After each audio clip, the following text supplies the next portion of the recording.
அருகே பூம்புகாரில் இருந்து துவங்கிய மீத்தேன் எதிர்ப்பு கூட்டமைப்பின் வேளாண் மண்டல பாதுகாப்பு மண்ணின் மக்களின் நடைப்பயணம் தடுத்து நிறுத்தம். நடைப்பயணம் செல்லவும் துண்டு பிரசுரங்கள் விநியோகிக்கவும் அனுமதி இல்லை என கூறி பூம்புகார் போலீசார் தடுத்து நிறுத்தினர்.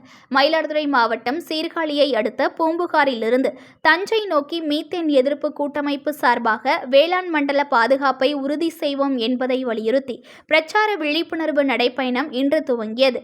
மீத்தேன் எதிர்ப்பு கூட்டமைப்பின் ஒருங்கிணைப்பாளர் பேராசிரியர் ஜெயராமன் தலைமையில் பூம்புகார் கண்ணகி சிலையில் இருந்து துவங்கிய மண்ணில் மக்களின் நடைப்பயணம் 29ஆம் தேதி தஞ்சையில் முடிவடைகிறது.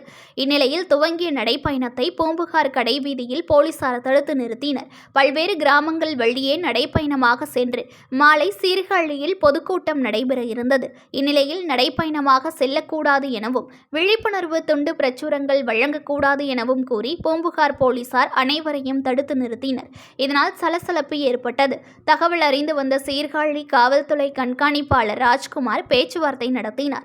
அதனைத் தொடர்ந்து மாவட்டத்தில் 3 இடங்களில் கூட்டம் நடத்த அனுமதி வழங்குவதாக உறுதியளித்ததால் அதனை ஏற்று அனைவரும் நடைப்பயணத்தை கைவிட்டு வாகனத்தில் தங்கள் பயணத்தை துவங்கினர். மீத்தேன் திட்ட எதிர்ப்பு கூட்டமைப்பின் முன்னெடுப்பில் வேளாண் மண்டல பாதுகாப்பை உறுதி செய்வோம் என்ற முழக்கத்தை முன்னிறுத்தி மண்ணின் மக்களின் நடைபயணம் இன்று பூம்புகாரிலே தொடங்கி தஞ்சை நோக்கி பயணிக்கிறது. 2 நோக்கங்கள் இந்த நடைபயணத்துக்கு இருக்கின்றன.